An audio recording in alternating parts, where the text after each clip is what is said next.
आपको समझना पड़ेगा, जिस संविधान को डॉक्टर बाबा साहब अंबेडकर में 146 दिन में संविधान का जो ड्राफ्ट है वो तैयार कर दिया और 2 वर्ष 11 महीने 18 दिन में भारत के संविधान को तैयार कर भारत के राष्ट्रपति को सौंप दिया।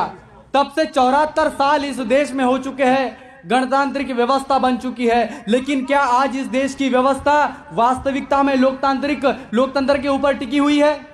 ये सोचना होगा बहुजन समाज के हर उस व्यक्ति को, ये सोचना होगा बहुजन समाज के हर उस तबके को जो रोजमर्रा की जिंदगी जीते हैं। आज मैं मेरे भाई पराग के साथ में मार्केट यार्ड में गया और लोगों से हमने बातचीत की कि भाई संविधान लागू होने के 74 साल के बाद में तुम्हारी परिस्थिति कैसी है, तुम्हारी स्थिति बदली या नहीं बदली, संविधान के वजह से तुम्हारे जो हक अधिकार है तुमको मिल पाए या नहीं मिल पाए। आपको बताते हुए मुझे बड़ा दुख हो रहा है कि लोगों को 2 वक्त के खाने के लिए 200-300 रुपए की रोजमर्रा की जिंदगी के लिए रोज जो है लोग मेहनत मजदूरी करते हैं। तो क्या सही मायने में हमारे देश में लोकतांत्रिक व्यवस्था टिकी हुई है? अरे लोकतंत्र को बाबा साहब ने किस दिशा में परिभाषित किया था? बाबा साहब बोलते हैं कि सिर्फ चुनाव होना या फिर इस देश में चुनावी प्रक्रिया से लोगों को चुनकर देना, संसद में भेजना, विधान पालिकाओं में भेजना, यह सिर्फ लोकतंत्र नहीं है। इस देश में ये जो व्यवस्था चल रही है, जिन्होंने इस देश के बहुजनों का शोषण किया, सामाजिक आर्थिक शोषण जिन्होंने जिस व्यवस्था ने किया, उस व्यवस्था के खिलाफ में क्या आज बहुजन समाज उनके बराबर आ चुका है? आज इस देश में आर्थिक गैर बराबरी इतनी बड़ी की हुई है। आज इस देश के 90% जो संपत्ति है वो इस देश में अदानी अंबानी की जागीरदार बनी बैठी हुई है। सत्ता में, सियासत में बैठने वाले लोग करोड़ों रुपए का कर्जा जो है अमीरों का माफ कर रहे हैं और आज हमारे जो भाई है ये 2 व्हीलर लेने के लिए किसी फाइनेंस कंपनी से लोन लेते हैं तो वो गाड़ी जब्त कराने के लिए किस्ती के नाम पर आ जाता है। तो क्या बोल सकते हैं सही मायने में हमारे देश में आर्थिक लोकतंत्र लागू हुआ है? समाज के नाम पर बहुजन समाज के बच्चों को किसी को मूंछ रखने पे मार दिया जाता है, किसी को मटके से पानी निकालने पर मार दिया जाता है, अरे दलितों को घोड़े पर चढ़ने से मना कर दिया जाता है। तो क्या इस देश में सही लोकतांत्रिक व्यवस्था काम कर रही है? सोचना पड़ेगा। जब तक के तुम अपने हक और अधिकारों को लड़ नहीं लेते, लड़ झगड़ कर ले नहीं लेते, तब तक के इस देश को सही मायने में लोकतांत्रिक और गणतांत्रिक व्यवस्था बनाने के लिए ये जो संघर्ष है ये चलता रहेगा। परम पूज्य डॉक्टर बाबा साहब अंबेडकर संविधान सभा की अंतिम बैठक में कहते हैं कि भाइयों, मैंने यह संविधान तुम्हारे लिए बड़ी मेहनत और मशक्कत से मनुवादियों से लड़कर लिया। गोलमेज परिषद में बाबा साहब अंबेडकर पहले ऐसे भारतीय व्यक्ति थे जो गोलमेज परिषद में 3 राउंड टेबल कॉन्फ्रेंस में बाबा साहब अंबेडकर गए थे और अपने समाज के हक और अधिकार की बात किए थे। लेकिन समझना पड़ेगा, वो बाबा साहब ने दिए हुए हक और अधिकार, वो जो संविधान है, दिल्ली के जंतर मंतर मैदान पर याद होगा आप लोगों को 9 अगस्त 2017 को दिल्ली के जंतर मंतर मैदान पर संविधान की प्रतियां मनुवादी लोगों ने जलाई गई। कितने लोगों ने आंदोलन किए? सिर्फ चंद बुद्धिजीवी अंबेडकरवादी लोग रास्ते पर उतरे, बाकी इस देश के जो 80% लोग हैं वो अपने घरों में बैठे रहे। तो क्या संविधान को मानने वाले तमाम जो लोग हैं वो संविधान जिस व्यवस्था को खत्म कर दिया, जहां पर समानता ला दी, वो संविधान क्या सिर्फ चंद मुट्ठी भर लोगों का है?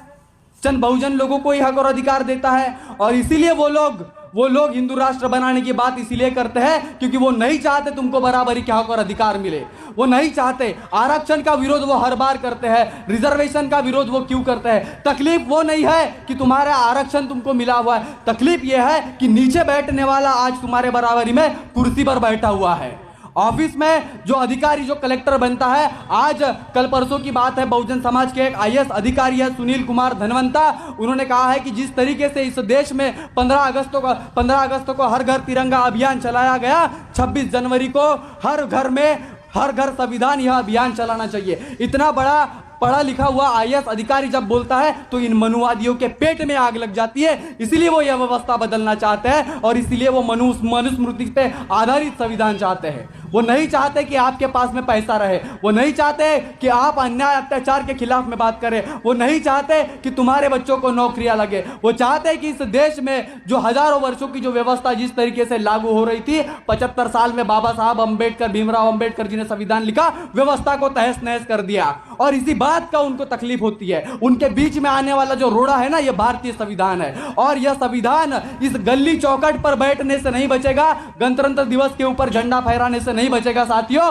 आपके हक और अधिकारों की लड़ाई सड़क से लेकर के संसद तक के आपको लड़नी पड़ेगी, तभी आपके जो हक और अधिकार है वो सड़क में नहीं तो संसद में सुरक्षित रहेंगे। यह आपको समझना पड़ेगा। इसलिए बाबा साहब कहते हैं कि जाओ और अपनी घरों की दीवारों पर लिख दो कि तुम्हें इस देश की शासन करती जात जमात बननी है, क्योंकि जब तक कि तुम शासन प्रशासन में नहीं जाओगे तब तक कि तुम दबे और कुचले रहोगे। हम मीडिया में काम करते हैं, लोगों से बातचीत करते हैं, लोगों को पता ही नहीं कि संविधान की वजह से जो लोकतांत्रिक व्यवस्था बनी हुई है वो क्या है।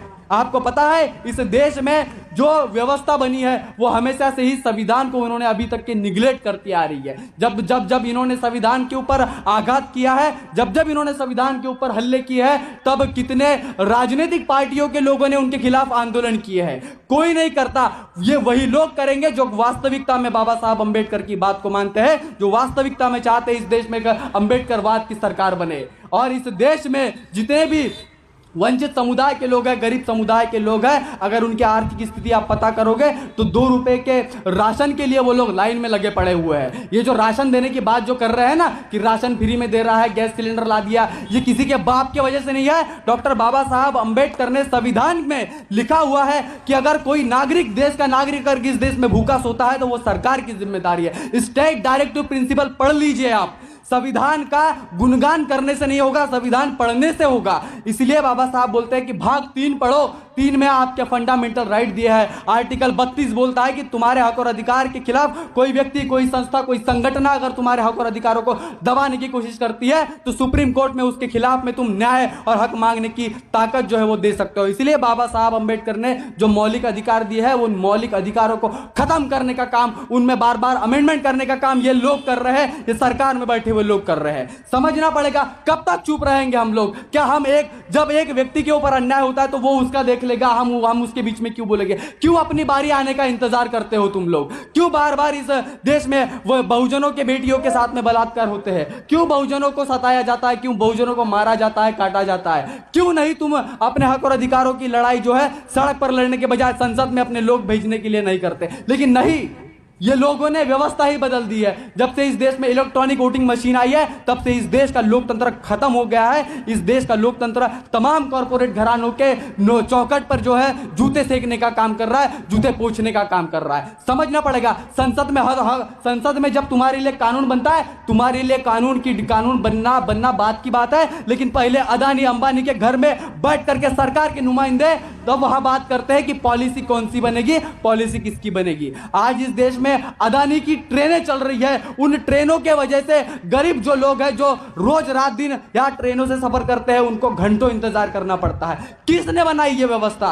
जहां पर बाबा साहब अंबेडकर ने बोला था कि इस देश के प्रत्येक बहुजन लोगों को हक और अधिकार जब तक के नहीं मिल जाते तब इस देश में सही मायने में लोकतंत्र आ गया। मैं ये नहीं मानूंगा। अगर ऐसे इसके बाद में भी ये संविधान जो है तुमको हक और अधिकार नहीं देता है तो ऐसे संविधान को मैं खुद जला दूंगा। ये बाबा साहब ने इसलिए कहा था कि अगर मेरे बच्चों तुमने अगर सही समय रहते हुए नहीं जागे, सही समय रहते हुए तुमने नहीं सोचे तो ये व्यवस्था तुमको खत्म करने के कगार पर आ जाएगी। ये व्यवस्था तुमको जला देगी, मार देगी, काट देगी। लेकिन आज हम क्या कर रहे हैं? नौकरी लगने वाले लोग अलग हो गए, नौकरी लगने वाले बहुजन समाज के एलिट क्लास अलग हो जाते हैं। अरे आंदोलन तो चंद गरीब लोग चला रहे हैं, जिसके वजह से आज जितना बचा हुआ आंदोलन है ये बचा हुआ है और जिंदा है। और इसीलिए समझना पड़ेगा कि ये हर उस अंबेडकरवादी की जिम्मेदारी है, हर बाबा साहब फुले शाहू अंबेडकर के विचारों को मानने वाले व्यक्तियों की यह जिम्मेदारी बनती है कि तुमको इस देश में लोकतंत्र को बचाना है, संविधान को बचाना है, तो तुमको अपने लोगों को सड़क से लेकर के संसद तक के आंदोलन पहुंचाना होगा। मान्यवर साहब कांशीराम भी कहते हैं कि तुम अगर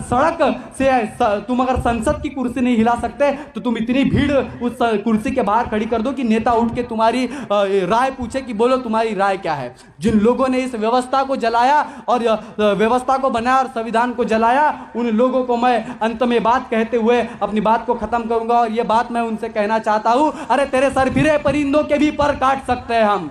सुन ऐ मनुवादी, तेरे सरफिरे परिंदों के भी पर काट सकते हैं हम। अरे संविधान को मानने वाले लोग हैं, वरना तलवार भी बांट सकते हैं हम, तलवार भी बांट सकते हैं हम। साथियों समझना पड़ेगा।